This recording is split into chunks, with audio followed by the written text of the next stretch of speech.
and welcome to another cool and clumsy review from the Clumsy Gamer. Today we're going to be talking about Persona 5 by Atlas and P Studios. So let's get to it. First things first, let's talk about the cool. So the cool for me were the art, the combat system, the music, and the story. So let's first talk about the art style. The art style, simply put, is anime incarnate. There's really no other way to put it. And obviously, as a fan of anime, I rather enjoy it. And it's not just the cutscenes that are animated either, which, by the way, they are even making a Persona 5 anime, if that tells you just how anime this game is. But it's not just the animated cutscenes that have a specific style that I enjoy about it.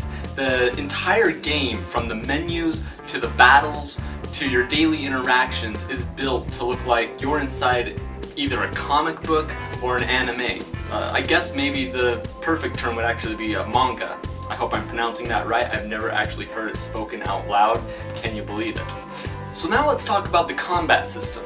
The combat system is just, there's so much going on. It's very interesting.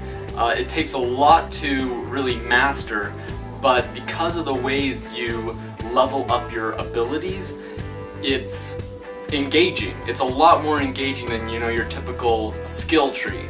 Instead of just leveling up and putting a skill here or a skill there, you're engaging with confidence relationship-wise, you're completing tasks, so there's a lot to do to actually build your skills throughout the game, and it feels more meaningful, and you can see the reasons behind the skills you have as you build these relationships.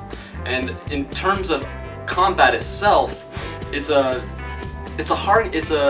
callback to yesteryear. It uses a turn-based system, which I haven't seen a lot these days, but it's a nice callback to the JRPGs of old. And the combat is not particularly difficult either. So the story. Now, the story engages in what I'm going to call positive nihilism.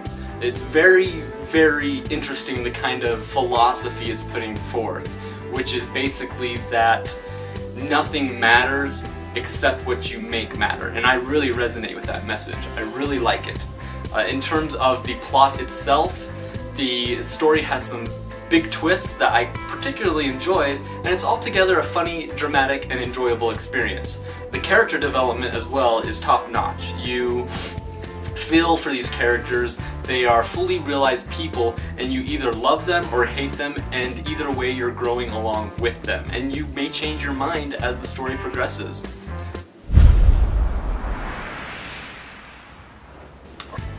So now let's talk about the clumsy. What doesn't the game do very well? The first thing that I kind of felt was not done so well was leveling up.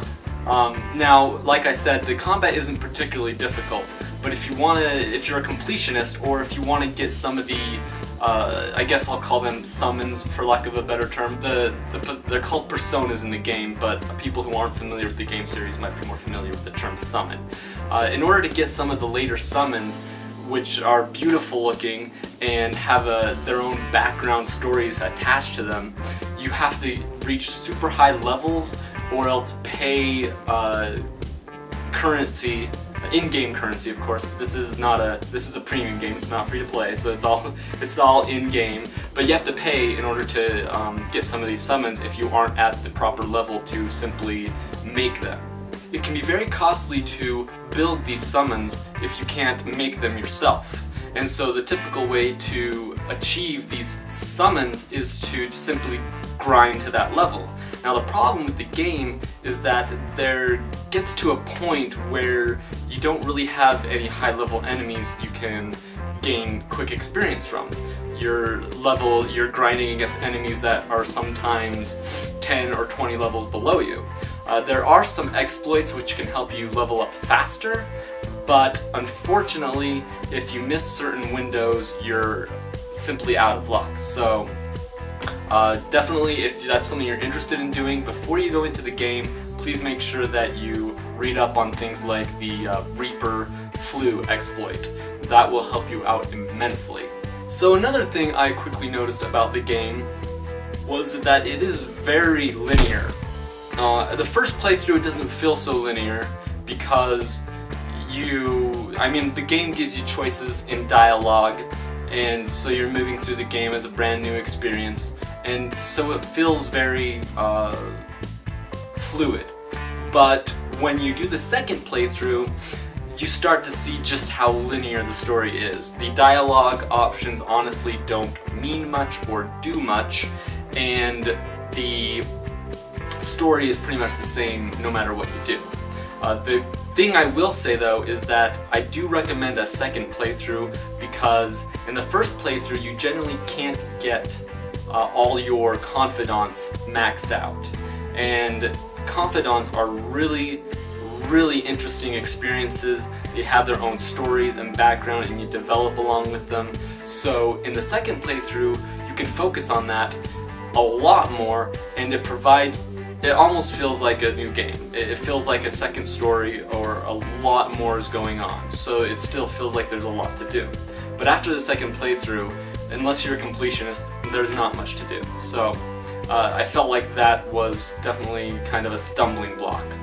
The final thing that I really had problems with in this game, occasionally, but still it was enough to be frustrating, were the camera angles. There are certain parts in the story where you can't really move the camera around like you'd want to, and there's also, you can do sneak attacks and surprise attacks. I'm actually forgetting what the in-game term is, but some of the mechanics for that seem kind of weird. Like, you expect to be able to do a sneak attack at a certain point, but for some reason the option isn't there.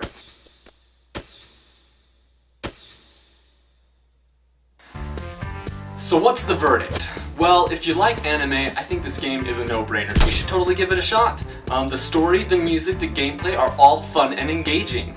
A single playthrough, by the way, can net you over 100 hours. I think I did my first playthrough was around 110 hours or something to that effect. And obviously a second playthrough, you're gonna go even higher than that. But be warned that unless you're a completionist, there isn't much to do after 2 playthroughs. For those of you that are hardcore gamers, you may not find this game challenging enough. As I said earlier, it's a turn-based system, which means you don't have to think on your toes like you typically do in modern games, and the battles are not altogether difficult. There are a few optional boss battles that are definitely challenging. I had to actually switch to easy mode on one of them. I'm not proud to admit it, but I had to. It was difficult.